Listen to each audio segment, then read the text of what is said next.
Agrippa spoke directly to Paul. "Go ahead, tell us about yourself."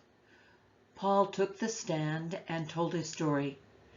"I can't think of anyone, King Agrippa, before whom I'd rather be answering all these Jewish accusations than you, knowing how well you are acquainted with the Jewish ways and all our family quarrels. From the time of my youth, my life has been lived among my own people in Jerusalem. Practically every Jew in town, who watched me grow up, and if they were willing to stick their necks out, they'd tell you in person, knows that I lived as a strict Pharisee, the most demanding branch of our religion. It's because I believed it and took it seriously, committed myself heart and soul to what God promised my ancestors. The identical hope, mind you, that the 12 tribes have lived for night and day all these centuries. It's because I have held on to this tested and tried hope that I'm being called on the carpet by the Jews. They should be the ones standing here on trial, not me.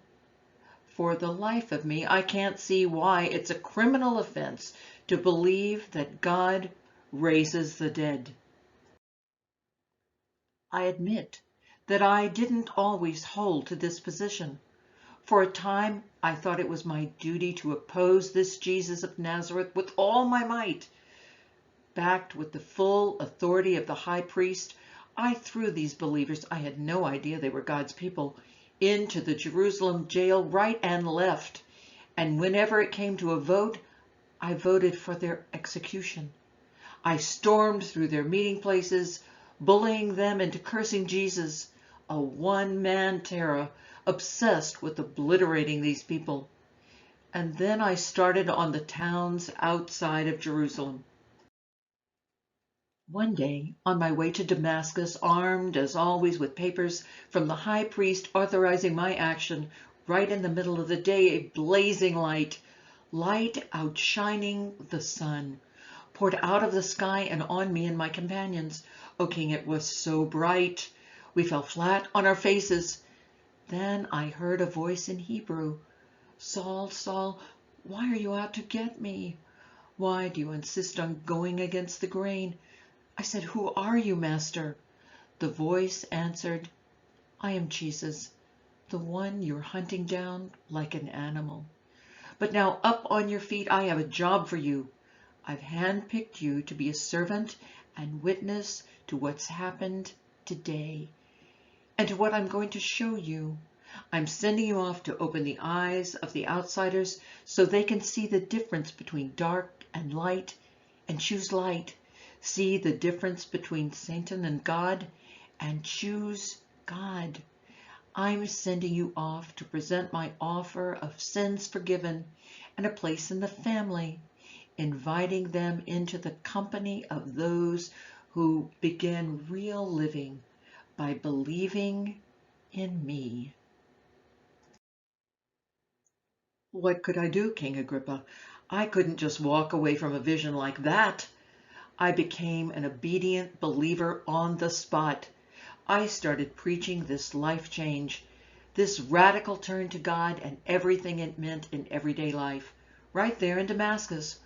Went on to Jerusalem and the surrounding countryside, and from there to the whole world. It's because of this whole world dimension that the Jews grabbed me in the temple that day and tried to kill me. They want to keep God for themselves. But God has stood by me, just as He promised, and I'm standing here saying what I've been saying to anyone, whether king or child, who will listen. And everything I'm saying is completely in line with what the prophets and Moses said would happen. 1, the Messiah must die. 2, raised from the dead.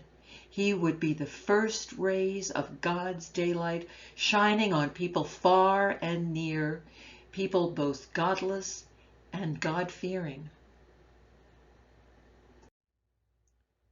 That was too much for Festus.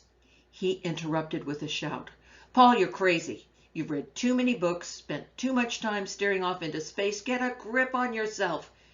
Get back in the real world. But Paul stood his ground. With all respect, Festus, Your Honor, I'm not crazy. I'm both accurate and sane in what I'm saying. The king knows what I'm talking about. I'm sure that nothing of what I've said sounds crazy to him. He knows all about it for a long time. You must realize that it wasn't done behind the scenes. You believe the prophets, don't you, King Agrippa? Don't answer that. I know you believe. But Agrippa did answer. Keep this up much longer, and you'll make a Christian out of me. Paul, still in chains, said, That's what I'm praying for, whether now or later, and not only you, but everyone listening today, to become like me, except, of course, for this prison jewelry.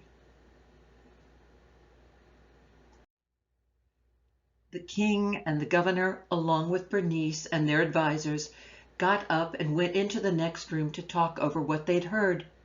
They quickly agreed on Paul's innocence, saying, There's nothing in this man deserving prison, let alone death. Agrippa told Festus he could be set free right now if he hadn't requested the hearing before Caesar.